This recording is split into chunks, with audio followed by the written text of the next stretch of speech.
결혼을 앞둔 조카딸이 함께 가보고 싶은 곳이 있다고 하여 1시간이 걸려 그곳에 도착했습니다. 골목길은 시간이 흘러서 많은 것이 바뀌어 있었어요. 고모, 여기 많이 변했다. 알아보기 힘들겠어. 세월이 흘렀으니까. 분위기가 예전이랑 많이 다르네? 여기서 뛰어놀던 시절이 있었는데 그립다. 조카는 눈시울을 붉히며 골목으로 들어온 뻥튀기 차량을 보더군요. 저도 그 시선을 따라 눈동자를 움직였습니다. 눈앞에 기적적인 일이 펼쳐지더군요. 고모, 아빠야. 저기 아빠가 있다고. 오빠, 세상에 진짜 오빠잖아. 헤어진 지 25년 만에 눈앞에 오빠가 보였습니다. 왜 오빠가 떠났고 이제야 만났을까요? 제가 살아온 사연을 쓰고 나서 오빠를 만난 순간으로 돌아오겠습니다. 오빠와 저는 10살 터울이었어요. 저희 부모님은 두 분 다 지병이 있어서 일찍 돌아가셨습니다.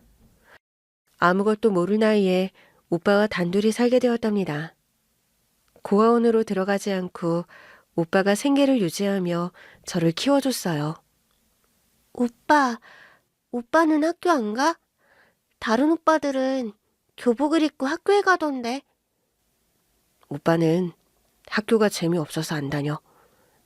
그럼 나도 초등학교만 나오고 오빠처럼 일해야겠다.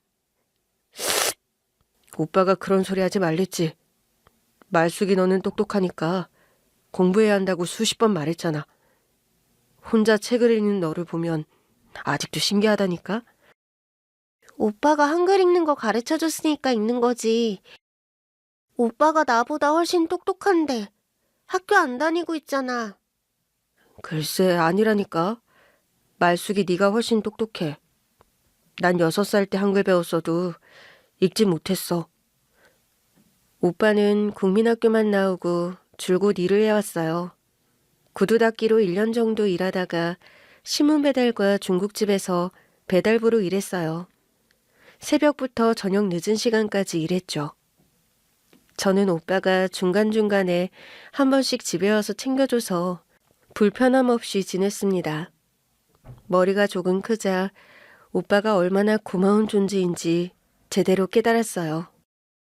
본인을 희생하고 저에게 모든 걸 베풀어준 사람이라는 걸 알고 미안한 마음이 굉장히 컸답니다. 오빠가 뼈 빠지게 번 돈으로 학교를 다니며 공부를 했더니 우등상을 여러 번 받았고 전교에서 5등 안에 드는 실력을 유지했어요. 우와, 말숙이 이번에 전교에서 3등 했네? 오빠, 미안해. 오빠 고생하는 걸 보면 1등 해도 모자란데. 뭔 소리야. 전교 3등은 아무나 하는 줄 알아? 내 동생 말숙이니까 가능한 거라고. 우리 동생 최고야. 말숙아, 학교에 등록금 내야지. 오빠가 다 준비해 놓았으니까 갖다 내. 고마워, 오빠. 새벽에 우유 배달하고 낮에는 중국집에서 배달 다니며 번 돈으로 동생한테 다 쓰네. 중학교 3학년 때까지 오빠가 너무 다 챙겨줘서 한 번도 걱정거리가 없었습니다. 경제적인 것이든 심리적으로든 매우 큰 힘이 되었어요. 어떻게 보면 오빠가 아니라 아빠이자 엄마였던 거죠. 감사한 마음으로 공부를 열심히 해서 고등학교를 좋은 곳으로 들어갔고 학업을 잘 이어나갔습니다. 고등학교 때는 공부를 잘한다는 애들이 다 모여서 그런지 전교에서 10등 안에 간신히 들었어요. 제가 잘난 체 하려는 게 아니라 잠자는 시간을 줄여가며 엉덩이 붙이고 공부만 했다는 걸 강조하고 싶어서 그런 거니 이해해 주시기를 바랍니다. 하굣길에 인도를 걸어 집에 가고 있던 날이었어요. 마침 오빠가 탄 중국집 오토바이가 저 멀리서 신호대기 하는 걸 보았어요. 얼른 뛰어가서 손을 흔들어 주려고 두 다리에 힘을 주었습니다. 몇 발을 뛰자 신호가 바뀌어 오빠가 앞을 나가더라고요. 아쉬움에 걸음을 멈추는데 벼락치는 소리와 맞먹는 큰 소음이 도로에서 터졌고 사방에 오토바이 파편이 튀었습니다. 순간 숨이 막히고 온몸이 경직됐어요. 눈앞에 사고가 난 오빠에게 달려가지 못했죠. 신호를 위반한 차량은 말짱했고 오빠만 크게 다친 것 같았습니다. 심호흡을 억지로 해서 겨우 몸에 힘을 불어넣었고 떨리는 두 다리로 사고 난 오빠를 향했습니다. 주변 행인들이 몰려들었고 119를 불러주었고 오빠가 괜찮은지 보고 있더군요. 조금씩 가까워지며 제발 무사하기를 기도했는데 다행히 오빠는 눈을 뜨고 숨을 쉬고 있었어요. 오빠! 오빠! 말수가 지금 학교 끝난 시간이야? 이런 걸 보게 해서 미안해. 오빠, 지금 상황에 내 걱정을 해? 학교 그까짓 것보다 오빠 몸이 훨씬 중요하다고. 크게 다친 거야? 아니, 몸이 조금 아프긴 해도 일어설 수는 있을 것 같아. 오빠 일어나지 마. 구급차 올 때까지 기다려. 바로 뒤를 돌아 사고낸 차량을 향해 돌진했습니다. 야, 차에서 내려. 사람 쳐놓고 차 안에서 가만히 있냐? 어서 나오라고. 운전자는 겁에 질려서 핸들을 잡고 부들부들 떨고 있더군요. 오빠가 저에게 발의 피로를 풀라고 선물해준 야구공을 가방 안에서 꺼냈습니다. 공을 잡고 확 던지려고 신용하자 운전자가 차에서 내리더니 두 팔을 들고 무릎을 꿇더군요. 마치 형사에게 잡힌 범죄자처럼 말이죠. 몰려든 사람들은 무릎 꿇은 운전자에게 질타와 욕설을 퍼부어줬어요. 병원으로 옮긴 오빠는 검사를 받고 발목뼈가 부러져서 깁스를 했어요. 다른 부위도 다치긴 했지만 깁스를 할 정도는 아니라고 했습니다. 오빠는 깁스를 한 채로 병원에서 나가겠다고 하여 제가 두 손 두 발을 들고 말렸어요. 보험이 있으니 무조건 입원하고 쉬라고 했답니다. 한 달 동안 병원에 입원한 오빠는 새벽마다 몰래 나가서 신문 배달을 하고 돌아왔어요. 저도 몰랐는데 간호사 선생님한테 걸렸다고 했죠. 오빠, 그 몸으로 신문 배달을 하는 게 말이 돼? 아니, 가만히 누워만 있는 게 답답해서. 뭐가 답답해? 푹 쉬는 게 어려운 일이야? 또 사고라도 나거나 다치면 어쩌려고 그래? 말수가, 오빠는 돈 많이 벌어서 너 공부 제대로 시켜줄 거야. 너는 나처럼 살게 하지 않게 해줄 거라고. 다 널 위해서 이러는 거야. 제발 좀. 나한테만 신경 쓰지 말고 오빠 자신도 생각해. 오빠가 교통사고 당하고 나서 내가 얼마나 마음이 안 좋은 줄 알아? 알았어. 입원한 동안에는 일하지 않을게. 제가 화를 내고 나서야 오빠가 말을 듣고 병원에서 얌전히 지냈어요. 학교에서 끝나면 병원으로 가서 오빠가 밖에 나가지 못하도록 붙어 앉아서 공부를 하다가 밤이 되면 집에 가서 잠을 잤답니다. 세월이 흘러 대학에 들어갔어요. 열심히 공부해서 의대에 합격했답니다. 오빠는 가문의 자랑이자 본인 최고의 자랑이라며 엄청 들뜨고 신나했어요. 말수가 아주 잘했어. 내 동생 장하다. 고마워, 오빠. 그런데 이젠 고생 그만해. 오빠가 내 뒷바라지만 해주니까 오빠 인생을 못 사는 것 같아. 내가 해준 게 뭐가 있다고 그런 말을 해? 이제야 그동안 벌었던 돈을 조금씩 쓸 수 있겠어. 너 대학 등록금 걱정하지 말고 공부만 해. 의대에서 난다긴다는 공부꾼들이 오는 거 알지? 말숙이 너 공부 말고 괜히 아르바이트 할 생각은 꿈도 꾸지 마. 오빠 계속 지원받으라고? 미안해서 그러지 못하겠어. 말수가, 넌 편하게 공부만 해. 오빠가 바라는 건 네가 성공하는 것뿐이야. 이 오빠는 네가 고생하는 걸 보면 많이 슬플 것 같아. 그러니까 오빠 바라는 대로 해줘. 정말 염치가 없지만 오빠의 말을 듣기로 했습니다. 의대 6년을 우수한 성적으로 졸업하려면 매일 잠을 더 아껴가면서 공부를 해야 했으니 오빠에게 신세를 지고 나중에 꼭 다 갚기로 약속과 다짐을 했어요. 6년 동안 공부를 꾸준히 잘해서 졸업 후 인턴 생활을 들어가게 되었어요. 제가 공부만 해서 잘 몰랐는데 오빠에게 여자가 있더라고요. 결혼할 거라는 매우 큰 희소식을 전했답니다. 오빠가 결혼을? 도대체 여자를 언제 사귄 거야? 나한테 한 번도 말한 적 없잖아. 그게 말하기 쑥스럽기도 하고 확실한 내 여자인지 알지 못해서 말하지 않았어. 그런데 여자친구가 임신을 해버렸네. 뭐야, 임신? 그럼 나 고모 되는 거야? 그렇지. 나는 아빠, 너는 고모. 이 오빠가 주책 맞지? 주책이라니. 너무너무 잘된 일이야. 오빠 닮은 애기 빨리 보고 싶다. 오빠 애인은 언제 소개해 줄 거야? 오빠의 고백을 듣고 며칠 뒤 올케를 만나게 되었습니다. 수수하고 순진한 게 오빠랑 딱 어울렸습니다. 두 사람은 결혼식을 하지 않고 혼인신고만 하고 신혼살림을 차렸습니다. 방 2칸짜리 월세로 이사를 갔는데 제가 있는 돈 없는 돈을 다 털어서 침대와 장롱을 선물했어요. 조금 더 있으면 제가 돈을 많이 벌 테니 그동안 받은 걸 10배 이상으로 갚아줄 생각이었습니다. 이듬해 조카딸이 태어났는데 세상에 이렇게 예쁜 애기는 처음 봤습니다.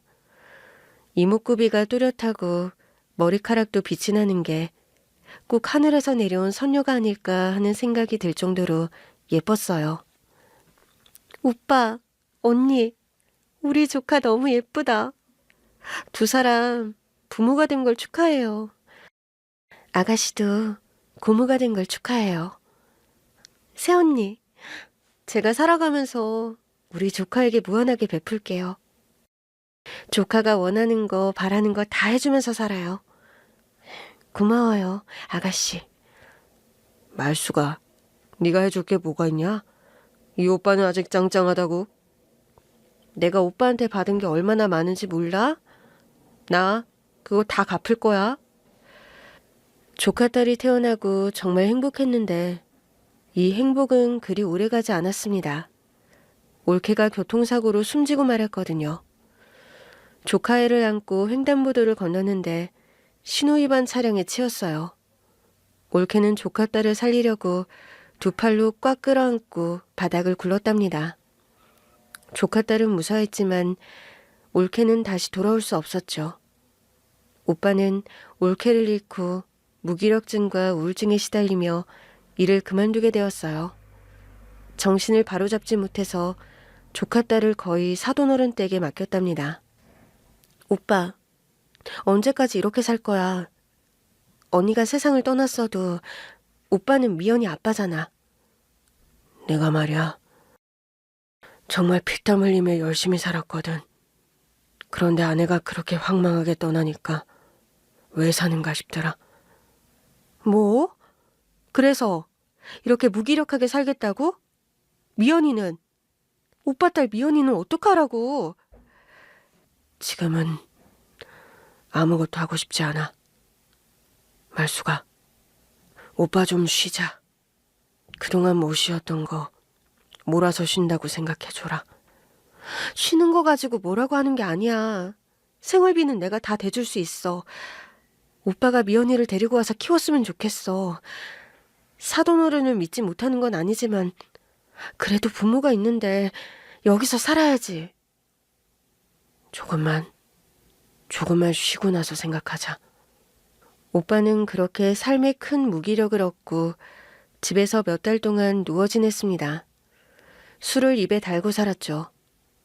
병원 근무가 끝나면 얼른 오빠 집으로 가서 저녁을 차려주었고 산책이라도 꼭 시켜주고 돌아왔어요.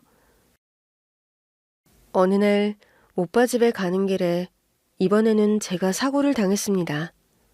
그때 당시에는 왜 그리 자동차들이 신호를 많이 위반했는지 모르겠네요. 크게 다치지는 않았지만 한동안 쉬어야 했습니다.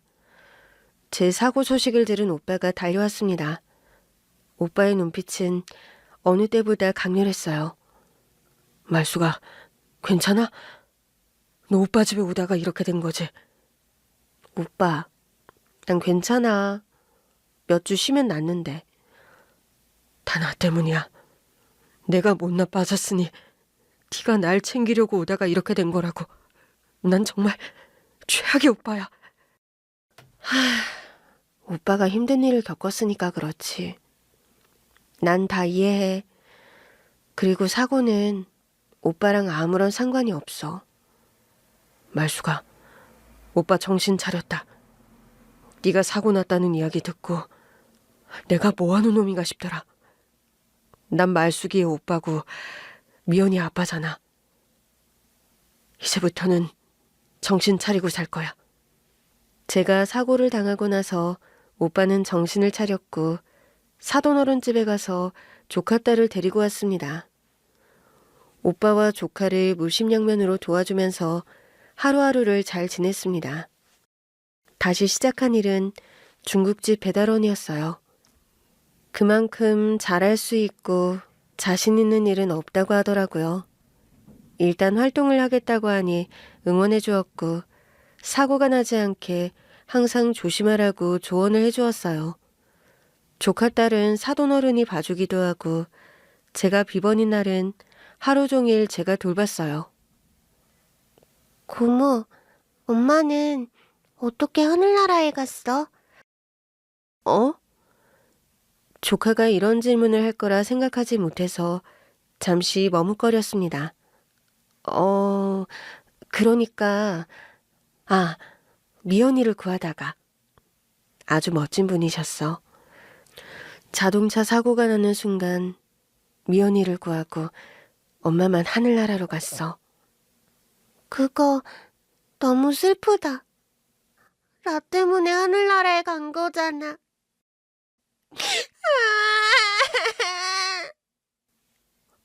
아니야. 미연이 때문이 아니야. 나쁜 운전자가 신호를 위반하고 달려서 그런 사고가 난 거야. 그 나쁜 운전자는 어떻게 됐어? 미연아, 고모가 슈퍼우먼이야. 그 운전자 엄청 혼내주고 감옥으로 보냈어. 고모 최고. 고모가 최고는 아니지만 그래도 최고 같은 고모가 될게. 고모, 나 꿈이 생겼어. 고모와 같은 슈퍼우먼이 되는 거야. 그거 멋진데? 그럼 슈퍼우먼이 되려면 밥도 잘 먹고 치카치카도 잘하고 밤에는 잠도 잘 자야 해. 고모랑 아빠가 뭔가를 하라고 하면 말을 잘 듣고 행동해야 해. 알겠지? 조카를 키우다 보니 사랑이 깊어져서 제가 엄마인 줄 착각을 자주 했답니다. 하루는 어린이집에서 애들끼리 싸움이 났는데 조카애와 친구가 조금씩 다쳤다고 하더라고요. 오빠가 일하는 중이고 저는 시간 여유가 있어서 어린이집으로 달려갔답니다. 미연아, 괜찮아? 많이 아팠지? 그쪽이 그 버릇없는 애 고모예요? 우리 얼굴 좀 보세요. 애가 핥혀서 상처가 났다고요. 아니, 무슨 말씀을 그렇게 하시죠? 제가 듣기로 아줌마들이 먼저 엄마 없다고 놀렸다고 하던데요? 그러니 맞을 짓을 한 거 아닙니까? 뭐요? 우리 아들이 없는 말을 한 것도 아닌데 그게 왜 맞을 짓을 했다는 거예요? 어머, 이 아줌마가 많이 무식하시네. 그럼 엄마 없다고 놀린 게 잘한 짓이에요? 그리고 대개 아들만 다쳤습니까? 우리 예쁜 조카의 얼굴 좀 보세요. 입술이 터졌다고요. 남자애가 여자애를 때리는 게 말이 됩니까? 이 여자가 엄마도 아니면서 엄청 나대네. 가서 애 아빠 불러와요. 애 아빠한테 따질 테니까. 이보세요. 내가 미연이 고모이긴 하지만 보호자이기도 해요. 호칭만 고모이지 엄마랑 다를 게 없다고요. 웃기고 있네. 애도 못 낳아본 기집애가 어디서 엄마 소리를 내? 그리고 어른이 그 모양이니 애도 그 모양이지. 애 아빠가 짱게 배달부라면서요? 이보세요. 여기서 직업 비하 발언을 하시는 겁니까? 도대체 아줌마 머릿속에는 뭐가 들었어요? 그러는 아줌마는 얼마나 잘난 사람인데 그런 막말을 하는 겁니까? 아줌마는 큰 회사를 다닌다며 명함을 주더라고요. 그래서 저도 의사 명함을 건네줬습니다. 의사? 어머, 아유, 내가 사람을 몰라 뵙고 실수를 했네요. 죄송해요. 제 명함 한 장에 이렇게 사람이 달라질 수 있다는 걸 그날 처음 알았습니다. 애들끼리 다툰 거니 서로 훈육하는 걸로 하죠. 그리고 다시는 엄마 없다고 괴롭히면 저 가만히 안 있을 겁니다. 아, 네네, 알겠습니다. 어서 병원에 가보시죠. 정말 어이가 없게 말싸움이 끝났습니다. 조카는 제가 이긴 걸 보고 귓속말을 하더군요. 고모네, 슈퍼우먼이 맞네. 세월이 조금 더 흘러 제가 전문의가 되고 조카가 초등학교에 입학할 시기에 오빠는 트럭을 한 대 샀어요. 뻥튀기 장사를 하겠다고 큰 마음 먹고 기계를 샀답니다. 오빠, 이제 뻥이 아저씨가 되는 거야? 아빠, 뻥튀기 맨날 먹을 수 있어?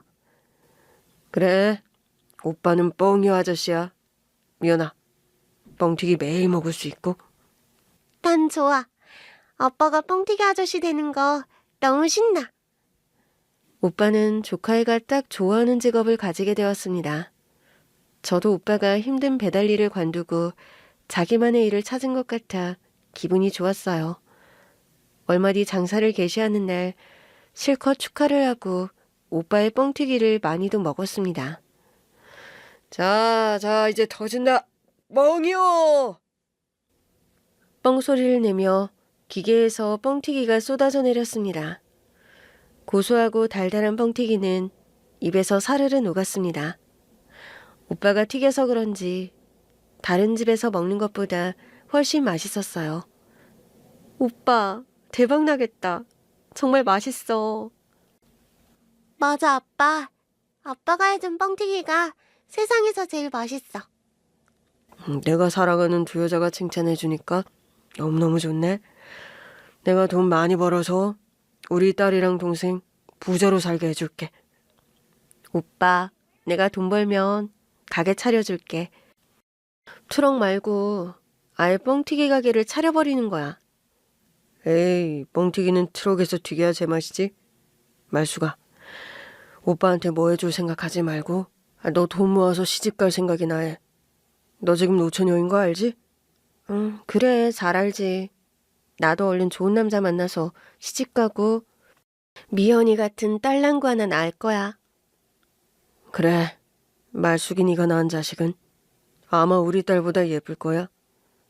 아빠, 세상에서 내가 제일 예쁘다며.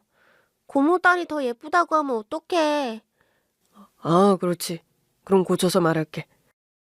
우리 딸 다음으로 예쁜 딸을 말숙이가 낳을 거야? 저는 병원 근무가 끝나면 오빠와 조카가 있는 골목으로 찾아갔습니다. 시원하고 명쾌한 뻥소리를 들으며 걸으면 기분이 날아갈 듯 좋았습니다. 오빠, 오늘 많이 팔았어? 엄청 팔았어. 기계가 엄청 뜨거워서 오늘은 그만해야 할 것 같아. 아유, 우리 미연이는 오늘도 입에 뻥튀기를 달고 있네. 미연아, 너무 많이 먹으면 치과 가야 해. 아야야야 하고 싶어? 나 아야야야 안 해. 뻥튀기는 이빨 안 썩어. 뭐야, 우리 미연이 누구한테 그런 말 들었어? 아빠. 아빠가 주는 건 이빨 안 썩는다고 그랬어. 그러니까 뻥튀기는 매일 먹어도 돼. 어우, 내가 못 살아. 오빠, 집으로 가자. 티밥 그만 먹고 진짜 밥 해줄게. 미연아, 고모가 고기 푸짐하게 넣어서 찌개 끓여줄게. 맛있겠지? 고모가 해주는 거 더 맛있어. 아빠 다음으로 고모가 최고의 요리사야. 그래. 매일 그렇게 아빠가 최고여야 한다. 그 마음 변치 말아라, 미연아. 오빠 부녀를 위해 거의 매일 뻥튀기 골목을 찾았고 저녁을 같이 먹었습니다. 저는 시집을 가지 않고 이렇게 오빠와 조카와 지내는 것도 좋을 것 같아 남자를 억지로 만나지 않았어요. 평일에 어느 날 일찍 퇴근하고 오빠가 일하는 골목으로 달려갔습니다. 그런데 웬 나이 든 여자와 대화를 나누고 있더라고요. 무슨 말을 하는지 들어봤더니 저와 조카 자랑을 하고 있더군요. 내 동생이 얼마 전에 전문의 의사 선생님이 되셨어요. 부모님이 안 계셔서 제가 구두 닦기도 하고 신문 배달, 중국집 배달 일을 하면서 키웠는데 이 녀석이 드디어 의사 선생님이 됐단 말입니다. 그리고 제 딸이 얼마 전에 초등학교에 입학했어요. 지 엄마가 세상 떠나고 나서 저 혼자 키우는데 얼마나 착하게 컸는지 몰라요. 게다가 어찌나 귀여운지 두 분이 보면 아마 너무 예뻐서 안아버릴지도 모른다고요. 아저씨, 여동생이 아마 엄청 고마워할 거예요. 축하드려요. 예, 감사합니다. 뻥튀기는 서비스로 드리겠습니다. 제 여동생이랑 무척 닮으셔서 공짜입니다. 곧 손님은 웃으면서 사라졌어요.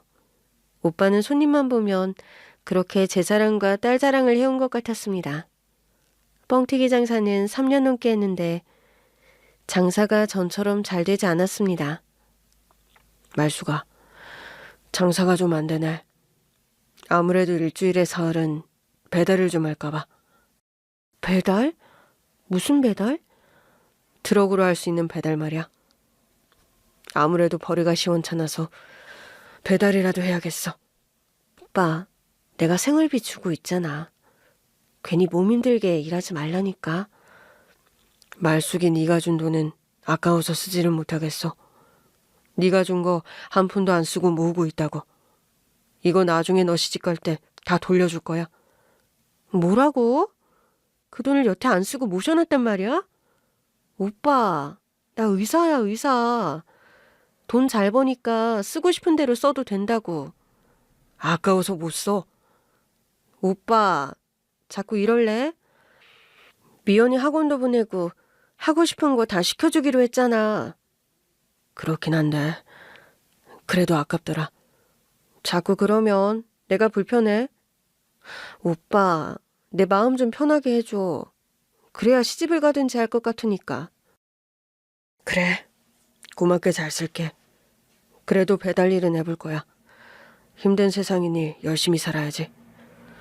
제가 결혼 못하는 핑계를 오빠로 두자 바로 알겠다고 제가 주는 돈을 쓰겠다고 하더군요.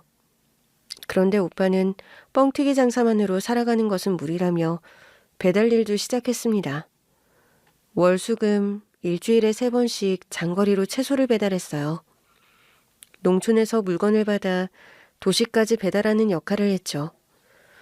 그런데 일을 시작한 지 2달 만에 끔찍한 일이 벌어졌습니다. 도시로 올라오는 길에 바다 위 대교에서 사고가 났어요.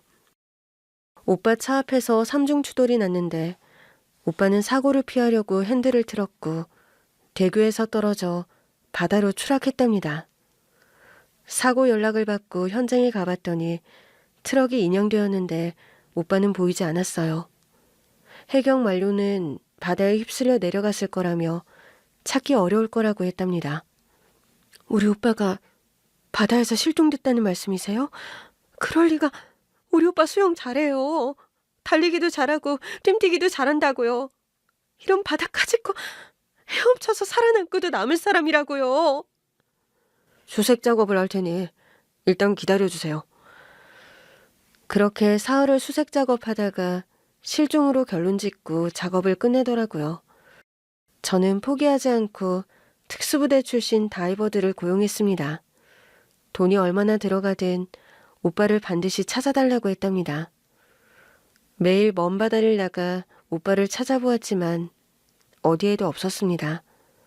한 달이 지나고 나서는 저도 포기가 되더라고요. 고모, 아빠를 본 것 같아. 창가에 앉아 있었는데 아빠가 지나갔다고. 뭐? 진짜로 아빠를 본 거야? 어디, 나가보자. 조카를 제 집에 데려와서 지냈는데 조카가 제정신이 아니었어요.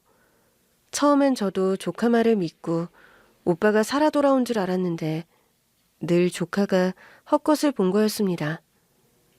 미연아, 아빠는 돌아오지 못해. 이제 하늘나라에 가셨을 거야. 말도 안 돼. 아빠는 하늘나라에 안 갔어. 분명히 우리 주변에서 우리를 지켜주고 있다고. 미연아, 우리를 지켜주는 건 맞아. 하지만 아빠가 계신 곳은 하늘나라가 맞아. 저도 그 말을 해주면서 눈물이 왈칵 쏟아졌습니다. 조카도 저도 오빠를 떠나보내기 힘들었지만 이미 바닷속에서 사라졌으니 인정하고 보내주기로 했답니다. 조카는 제가 키우기로 했어요. 조카애는 오빠가 떠나고 나서 많이 힘들어했는데 사춘기 나이가 되자 오빠 이야기를 딱 끊어버리더라고요. 그리고 저에게도 삶의 변화가 있었어요. 노처녀인 저에게도 사랑하는 남자가 생겼답니다. 같은 의사이고 동료였는데 오랫동안 친구로 지내다가 연인으로 발전했답니다. 저희 둘은 결혼을 결심하게 되었고 이를 조카에게 알렸습니다. 미연아, 고모 결혼해도 돼? 결혼? 그럼 이제 나 혼자 살아야 해? 아님 고아원에 가야 하는 거야? 무슨 소리야. 고모랑 계속 같이 살아야지. 내가 네 보호자라는 거 몰라? 내가 고모 발목을 붙잡고 있는 것 같아서. 내가 사라져야 고모가 더 나은 삶을 살 것 같은 생각이 들어. 아, 얘가 사춘기가 오더니 별 이상한 소리를 다 하네. 미연아, 너는 나한테 자식이나 다름이 없어. 자식 같은 거지. 진짜 자식은 아니잖아. 진짜 자식이야. 넌 내 딸이야, 미연아. 알겠니? 너랑 나는 떨어질 일 없으니까 괜한 소리 하지 마. 네가 같이 살기 싫으면 고모는 결혼 안 해. 아니야. 해. 결혼해. 고모 나 때문에 계속 노처녀로 지냈는데 앞으로 계속 싱글이면 내가 미안해서 살 수 없을 것 같아. 나 어디 안 가고 고모 옆에서 붙어 살게. 자식, 진짜 그럴 것이지. 고모 애인 아주 좋은 사람이니까 걱정 안 해도 돼. 그리하여 애인과 결혼식을 작게 올리고 조카와 셋이 살게 되었습니다.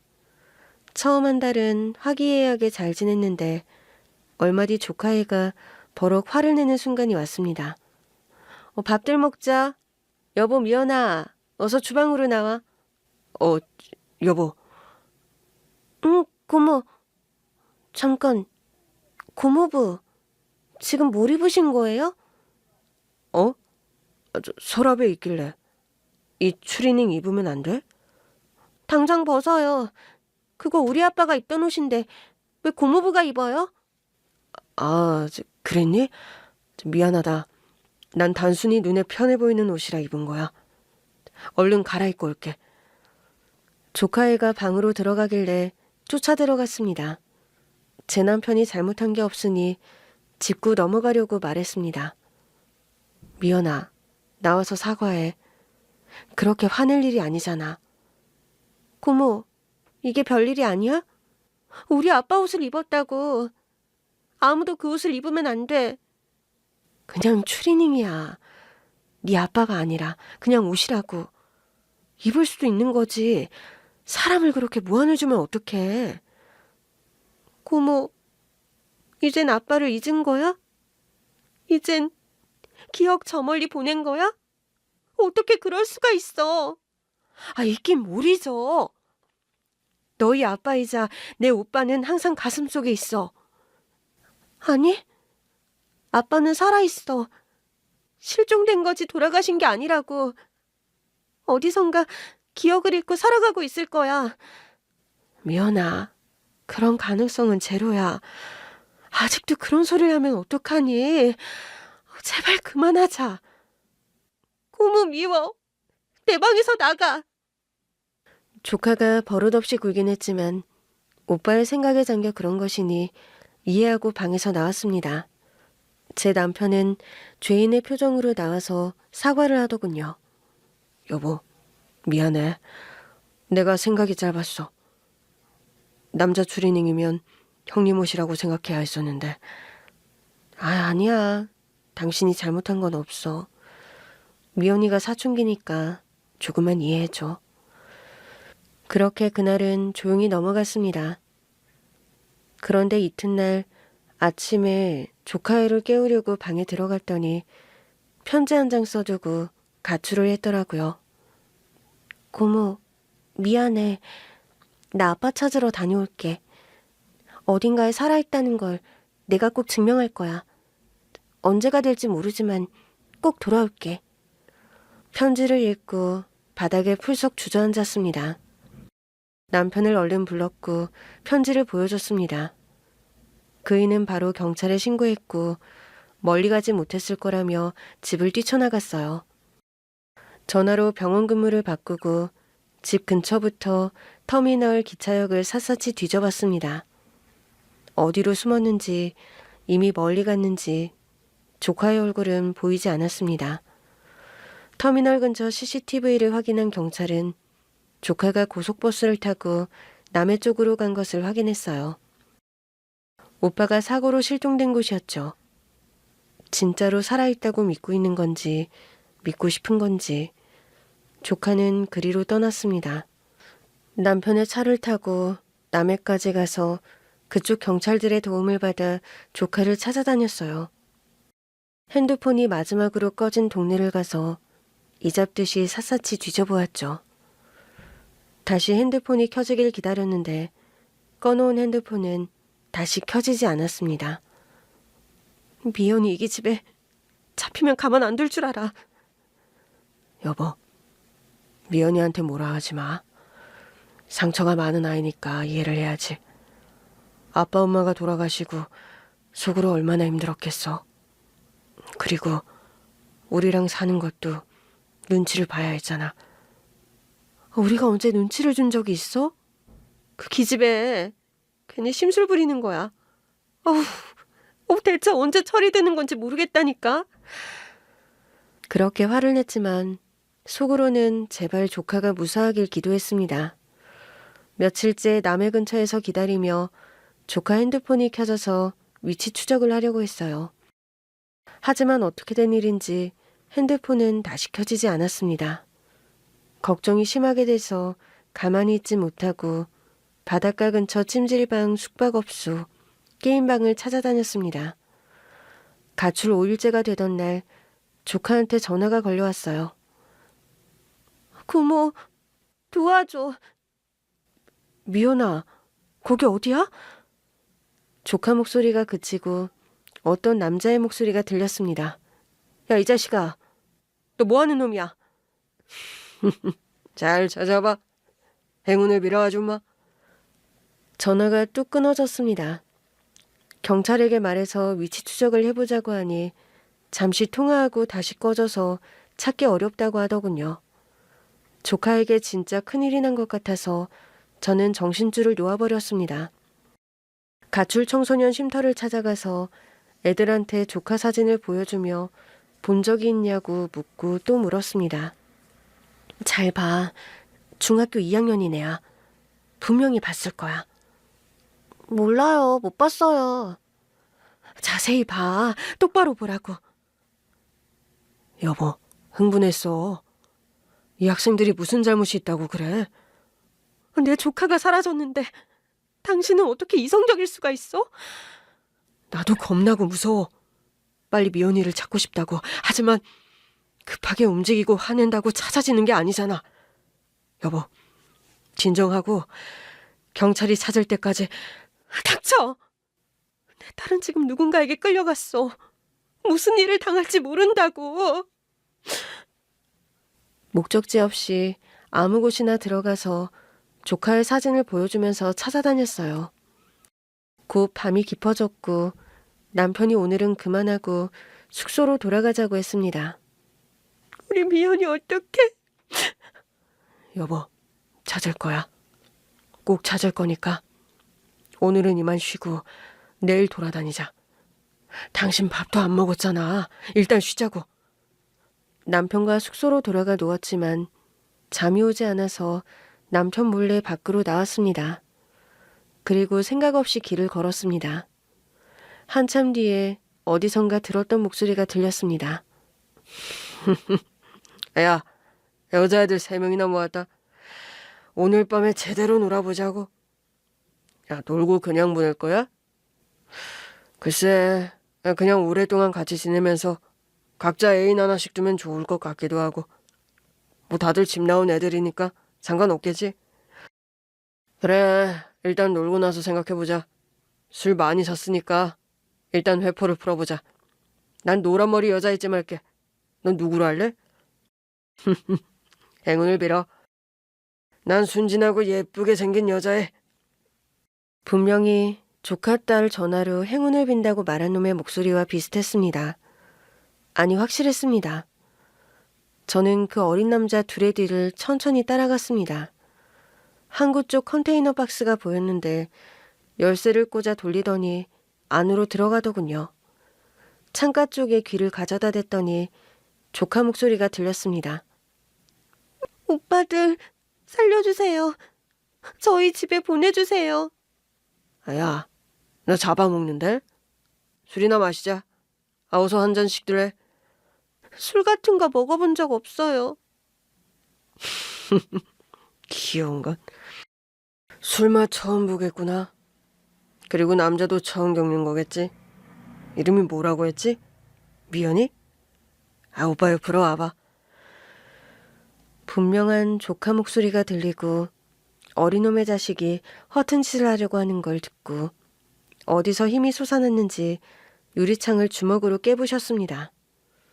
그리고 한 번에 창틀을 잡고 뛰어넘어가 안으로 들어갔어요. 이놈의 자식들이 감히 내 조카를 끌고 왔어? 미연아, 너 괜찮아?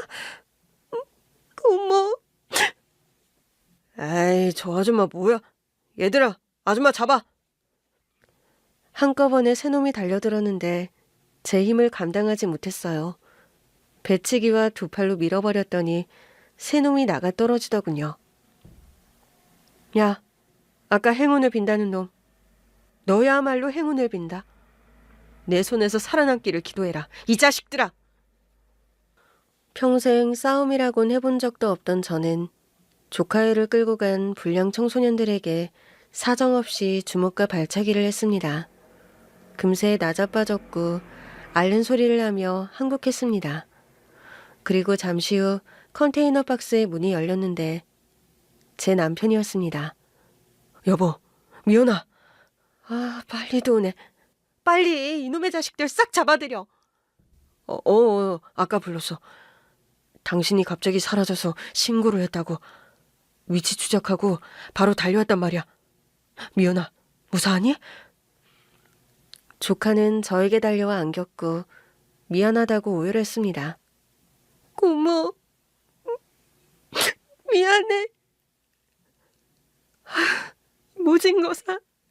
다음부터 가출하면 다리 몽둥이를 분질러 버릴 줄 알아? 내가 잘못했어. 아빠가 살아있을 거라고 믿었는데 그게 다 망상이었어. 이젠 받아들일게. 고모, 나 너무 무서웠어. 이 오빠들이 밥 사준다고 해서 따라왔는데 아주 무서운 사람들이었어. 여기서 한 발짝도 못 나가게 했단 말이야. 이제 다 괜찮아. 그만 울어. 이 고모가 널 구하러 왔으니까 아무도 널 건드리지 못해. 이윽고 경찰들이 와서 불량 청소년들을 끌고 나갔고 다른 여학생 둘을 부모님한테 인계했습니다. 남편이 운전하는 차에 올라 뒷좌석에서 조카와 머리를 기대고 코 잠들었답니다. 그날 사건으로 인해 조카는 사춘기를 완전히 벗어버렸고 공부에 전념해서 저와 같은 의사가 되겠다는 꿈을 가졌어요. 충분히 할 수 있는 일이니 응원했고 제대로 뒷받침을 해줬답니다. 10년 뒤 조카는 의대 3학년이 되었고 3년이 더 지나고 나서는 의대를 졸업하고 일반의 자격증을 땄습니다. 우리 조카 딸 이제 의사 선생님이네. 가출해서 엉엉 울던 꼬맹이가 아니네. 고모, 그때 일은 아직도 생생해. 내가 아빠 찾겠다고 나가서 이상한 놈들과 엮였었잖아. 고모가 슈퍼우먼처럼 창문을 깨고 날아 들어와서 한 방에 응징해주고 날 구했었잖아. 와, 지금 생각해보니 고모가 나 때문에 속 많이 썩었을 것 같아. 속이 썩긴 딱 적당하게 썩었어. 그래도 가출 사건 이후로는 말썽 안 피우고 스스로 공부해서 의대까지 들어갔잖냐. 아무튼 미연아, 축하한다. 고모 병원에서 일할 거지? 처음이니까 고모 밑에 있는 게 좋겠지? 일반이라고 무시하고 그러면 안 돼. 나 호랑이 원장인 거 모르니? 소문 못 들었어? 의사고 간호사고 작은 실수를 하면 슈퍼우먼으로 변신해서 배치기로 날려버린다고? 그래, 정신 차리고 똑바로 일할게. 결혼 준비는 잘 돼가지? 부족한 거 있으면 말해. 조카는 의대를 다니면서 같은 동기와 꾸준히 연애를 했고 결혼식 날을 받아놨답니다. 고모랑 고모부가 넘치도록 해줘서 더는 해줄 게 없네요. 고모, 그런데 결혼하기 전에 꼭 가보고 싶은 곳이 있어. 아빠가 뻥튀기 장사하던 골목에 가고 싶어. 아, 거기? 나도 한번 가보고 싶다. 그럼 나들이 할 겸 지금 가볼까? 그래, 지금 얼마나 변했는지 가보자. 그래서 조카와 오빠의 추억이 담긴 골목으로 가게 되었고 오빠를 마주치게 된 것입니다. 초반의 상황에서 이어서 쓰도록 하겠습니다. 고모, 아빠야. 저 트럭에 탄 아저씨 우리 아빠라고. 진짠가? 말도 안 돼. 어서 가보자. 조카와 한달음에 달려가 트럭 운전석을 두들겼습니다. 아빠, 아빠. 성룡 오빠가 살아있었던 거야? 문 열어봐, 오빠. 리슈, 왜 나더러 아빠 오빠라고 부르는 겁니까? 운전석 문을 열고 나온 남자는 오빠가 아니었어요. 전혀 닮지 않은 아저씨였답니다. 아, 죄송해요. 저희가 착각을 했네요. 분명히 우리 아빠였는데. 고모도 봤지. 아빠가 생글생글하게 웃는 거. 그래, 우릴 보면서 미소를 지었던 거 봤어. 그런데 우리가 착각했나 봐. 무슨 신기루를 본 것 같아. 잠시 좋다가 말았네. 혹시라도 아빠가 살아있구나 하고 기뻤는데 말이야. 눈시울이 붉어진 조카를 끌어안아 주었습니다. 미안하다. 고모가 해줄 수 있는 게 아무것도 없네. 고모, 평생 나 키워줬으면서 해줄 수 있는 게 없다니. 그리고 지금 안아주고 있잖아. 이게 얼마나 좋은 줄 알아? 난 고모 품이 세상에서 제일 좋아. 나도 내 조카, 내 딸, 미연이 품이 제일 좋아. 미연아, 우리 뻥튀기나 튀겨달라고 할까? 콜, 아저씨, 저희 뻥튀기 튀겨주세요. 많이 많이 튀겨주세요. 저 손님들이 좀 재밌으시네. 나더러 아빠라고 했다가 둘이 부둥켜 앉다가 울고 웃다가 뻥튀기를 해달라니. 참 재밌는 분들이시군요. 자, 그럼 뻥튀기 기계 돌립니다. 요즘도 옛날 기계를 쓰고 있더라고요. 저는 돌아가는 시커먼 기계를 바라보며 손에 땀을 쥐고 기다렸습니다. 이윽고 거의 다 됐는지 아저씨가 외쳤어요. 조금 물러서세요. 다칩니다. 멍이요! 빵소리가 크게 나면서 바람을 맞고 떨어지는 나뭇잎처럼 뻥튀기가 우수수 떨어졌습니다. 갓 나온 따끈한 뻥튀기를 들고 조카와 우걱우걱 씹어 먹었습니다. 맛있다. 그러게. 우리 아빠가 하던 거랑 맛이 흡사한데. 여기 맛집이네. 아저씨, 여기서 장사 잘 되시죠? 장사가 잘 되는 편이죠. 아, 내가 자랑할 게 있는데 좀 들어주실래요? 저희도 특이하지만 뻥튀기 아저씨도 특이했습니다. 자랑이요? 뭔지 말씀해 보세요. 저희가 들어드릴게요. 내 여동생이 얼마 전에 전문의 의사 선생님이 되셨어요.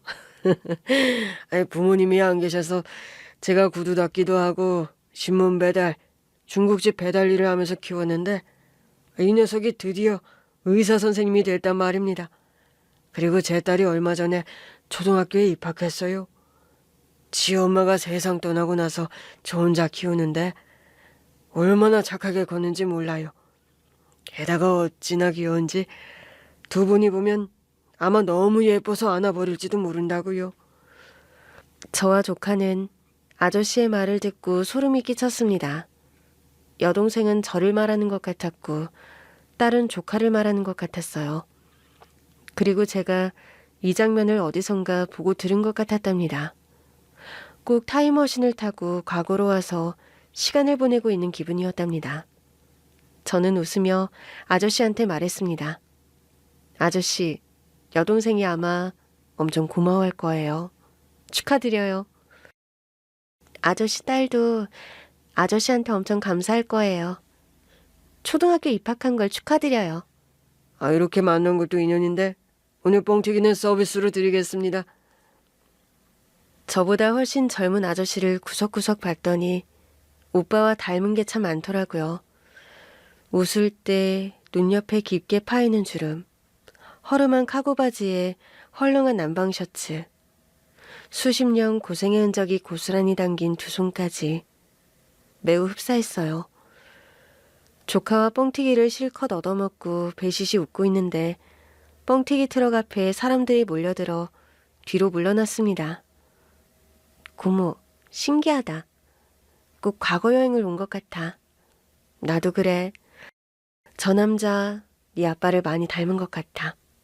나 같은 동생을 둔 것도 너 같은 사랑스러운 딸을 둔 것도 말이야. 우리 아빠는 지금 천국에서 뻥튀기를 팔고 있을까? 그럴 거야. 뻥이요 하고 천국에서 실컷 소리치면서 많은 사람들에게 웃음을 주고 있을 거다.